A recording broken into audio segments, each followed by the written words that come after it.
रामगढ़ नाम के एक छोटे और पुरस्कून गांव में शाहिद अली नाम का एक नेक दिल और सीधा साधा किसान रहता था।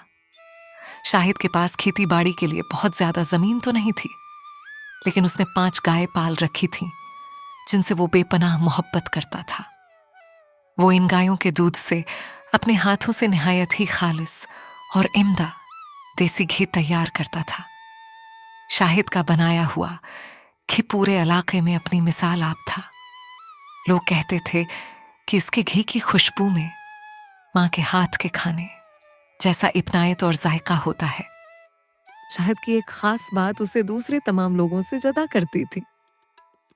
वो अपना घी मुनाफा खुर दुकानदारों या बड़े ताजरों को कभी नहीं बेचता था, बल्कि वो घी को मिट्टी की छोटी छोटी मुटकियों में भरता, अपनी बैलगाड़ी पर लादता और सुबह सवेरे गांव गांव की गलियों में निकल जाता। वो खुद हर घर के दरवाजे पर दस्तक देता और लोगों को सीधे असली और खालिस घी फराहम करता।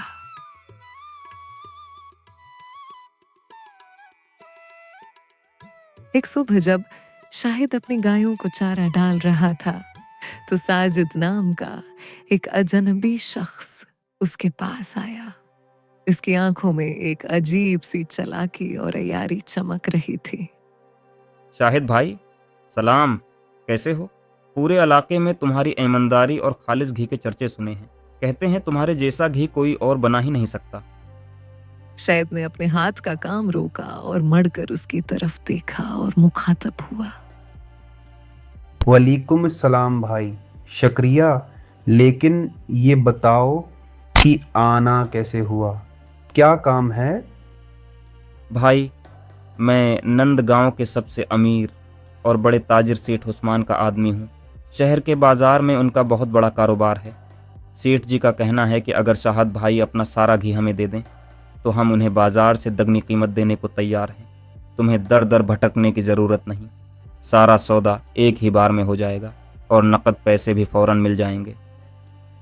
शाहिद ने चंद लम्हे सोचा और फिर सीधे साजिद की आंखों में देखते हुए बोला, भाई, तुम्हारी इस पेशकश का शुक्रिया, लेकिन मैं अपना घी बड़े ताजिरों को नहीं बेचता।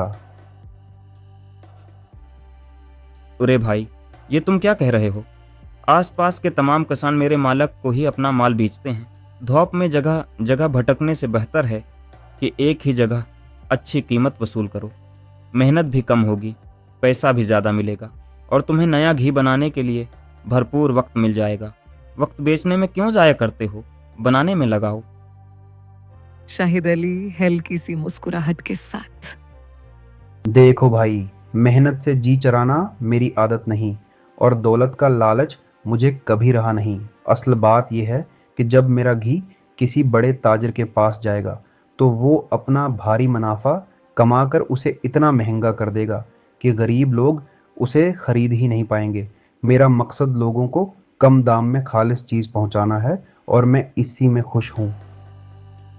सोच लो भाई, ऐसा मौका बार बार नहीं मिलता। माफ करना भाई, अब इस बहस का कोई फायदा नहीं। साजिद चुपचाप वहां से चला गया, क्योंकि वो जानता था कि सेठ उस्मान ये सुनकर आग बबूला हो जाएगा।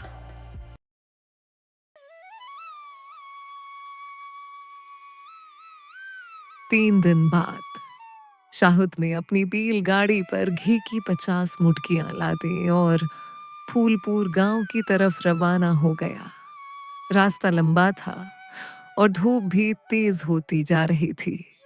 शाहिद धन में गाड़ी चला रहा था कि अचानक पीछे से एक जानी पहचानी आवाज आई। शाहिद बेटा, ओ शाहिद बेटा, जरा रखना। शाहिद ने फौरन बैलगाड़ी रोकी और देखा तो उम्मा खदीजा चली आ रही थी। शाहिद गाड़ी से उतरा और उनके पास गया। इम्मा, सब खैरियत तो है? हाँ बेटा, सब ठीक है। तो जानता है मुझे सिर्फ तेरे हाथ का घी पसंद है।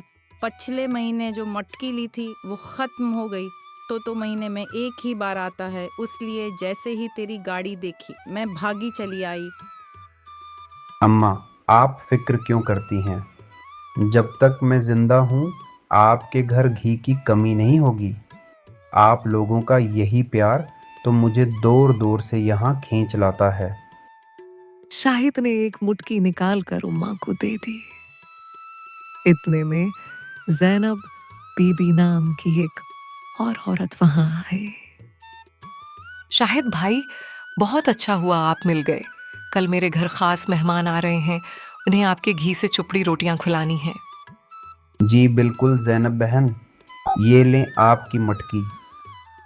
लेकिन मुझे यहाँ ज़्यादा देर नहीं रखना है। मैंने नंद गांव भी जाना है। वहाँ के लोग मेरे देसी घी का बेसब्री से इंतज़ार कर रहे होंगे। ये कहकर शाहिद वहां से रवाना हो गया। शाम ढलते ढलते जब वो नंद गांव की सरहद पर पहुंचा तो अचानक उसकी बीएल गाड़ी का पहिया एक गहरे गड्ढे में फंसकर खराब हो गया। शाहिद परेशान होकर पहिया ठीक करने की कोशिश करने लगा। तभी वहां से एक शख्स गुजरा जिसके महंगे लिबास से जाहिर था कि वो कोई बड़ा अमीर है।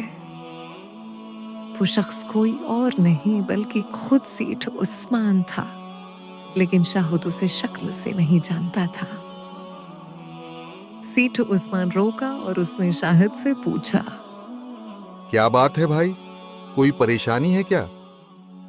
जी मेरी बैलगाड़ी का पहिया खराब हो गया है और आपको पता है कि शाम भी होने वाली है और साथ में इस गांव का भी नहीं हूँ। मेरा गांव यहाँ से काफ़ी दूर है, उस वजह से थोड़ी परेशानी हो रही है और मुझे नहीं पता कि यहाँ मुस्तरी किधर मिलेगा। अरे फिक्र मत करो, मेरा घर पास ही है। वहाँ लोहार का सारा साज और सामान मौजूद है। आज रात मेरे यहाँ ठहरो, सुबह गाड़ी ठीक कराकर आराम से निकल जाना। रात के अंधेरे में कहाँ भटकोगे? शाहिद थोड़ा हचकचाया, लेकिन उसके असरार पर वो अपनी बैलगाड़ी लेकर उसकी हवेली चला गया। रात को खाना खाने के बाद दोनों हवेली के दालान में बैठे बातें कर रहे थे। सेठ जी, आपका ये एहसान मैं कभी नहीं भूलूंगा। आप जैसे नेक लोग आज भी दुनिया में हैं, तभी हम जैसों का गुजारा हो रहा है। अरे भाई, इंसान ही इंसान के काम आता है। वैसे क्या ये सारा घी तुम्हारा अपना है या कहीं से खरीद कर बेचते हो? जी नहीं, मेरे पास 5 गायें हैं और मैं खुद घी बनाता हूँ और सीधे गरीब गाहकों को कम दाम में बेचता हूँ ताकि सबका भला हो सके। ये सुनकर सेठ उस्मान खामोश हो गया। रात को जब शाहिद सोने गया तो वो दिल ही दिल में उस सेठ को दुआएं दे रहा था, मगर वो इस बात से बेखबर था कि जिसे वो फरिश्ता समझ रहा है वो बाहर आंगन में उसकी घी की मुटकियां गुन रहा था। सुबह सूरज निकलने से पहले जब शाहिद की आंख खुली तो उसने सोचा कि चलते चलते सेठ जी को तोहफे में घी की एक मटकी दे दे। लेकिन जब वो अपनी बैलगाड़ी के पास पहुंचा तो उसके होश उड़ गए। गाड़ी में 50 में से सिर्फ 8 मटकियां बची थी, बाकी 42 मटकियां गायब थी। वो बदहवास होकर सेठ उस्मान के पास गया। सेठ जी, मेरी 42 मटकियां चोरी हो गई हैं। रात तो यही थी। बहुत बड़ी गलती की मैंने जो तुम जैसे चौर को अपने घर में पुनाह दी। एक तो मेरे घर रहे, ऊपर से मुझ पर ही चोरी का इल्जाम लगा रहे हो।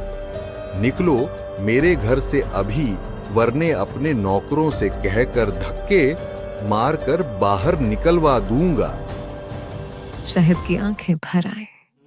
वो मायूस होकर सईदे गांव के चौहद्री असलम के पास पहुंचा, जो बहुत अक्लमंद और बुजुर्ग इंसान थे। शाहिद ने रोते हुए सारी कहानी सुनाई। चौहद्री जी, मुझे माल का इतना अफसोस नहीं जितना इंसानियत पर से भरोसा उठने का दुख है। मैं रात भर उसे दुआ देता रहा और उसने मेरी महीनों की मेहनत लौट ली। शायद तुम्हारी बात पर मुझे यकीन है, लेकिन पंचायत सबूत मांगती है। क्या तुम्हारी मुटकियों की कोई खास निशानी है? जी हाँ, वो मटकियाँ हमारे गांव के कुम्हार रमजान काका ने बनाई हैं। वो हर मटकी के पेंदे नीचे पर अपने अंगूठे से एक छोटा सा चांद जैसा निशान बनाते हैं। वो रमजान काका की खास निशानी है। बस, काम हो गया। तुम फिक्र मत करो, मैं कुछ करता हूँ।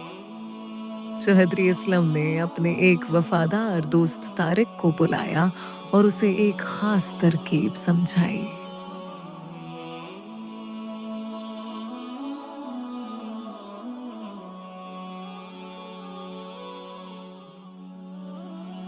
इसी दोपहर पूरे गांव में अफवाह फैला दी गई कि शहर से एक बहुत बड़ा नवाब आया है जो ऊंची कीमत पर खालिस देसी घी खरीदना चाहता है।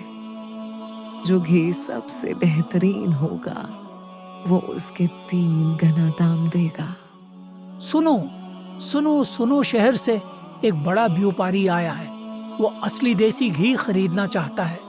जिसका घी सबसे अच्छा होगा उसे बाजार से 3 गुना मिलेगा। कल सुबह वो गांव को चौपाल पर आएगा। ये सुनकर सेठ उस्मान का वफादार नौकर सेठ उस्मान को बताने के लिए निकल पड़ा। साजिद ने अपने सेठ उस्मान को सारा वाकया सुनाया और बताया कि कल शहर से बहुत बड़ा व्यापारी आ रहा है। उसने असली घी खरीदना है जिसका घी सबसे अच्छा होगा। वो बाजार से उसे 3 गुना ज्यादा देगा। ये सुनते ही लालची सेठ उस्मान के मुंह में पानी आ गया। ओए साजिद, जो मुटकियां हम कल रात उठाकर लाए थे उन्हें अच्छी तरह साफ कर दो। कल सुबह चौपाल पर उसी शहरी नवाब को बेचेंगे और 3 गुना मुनाफे कमाएंगे।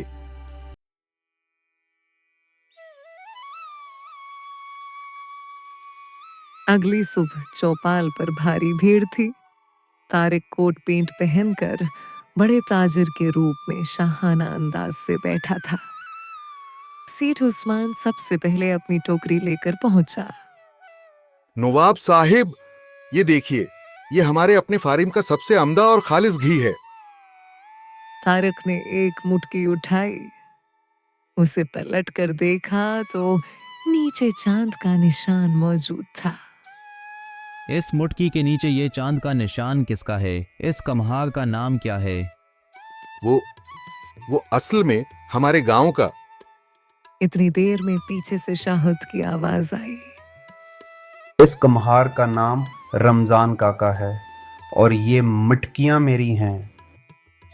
सेठ उस्मान ने देखा तो शाहद और चौधरी असलम दोनों सामने खड़े थे।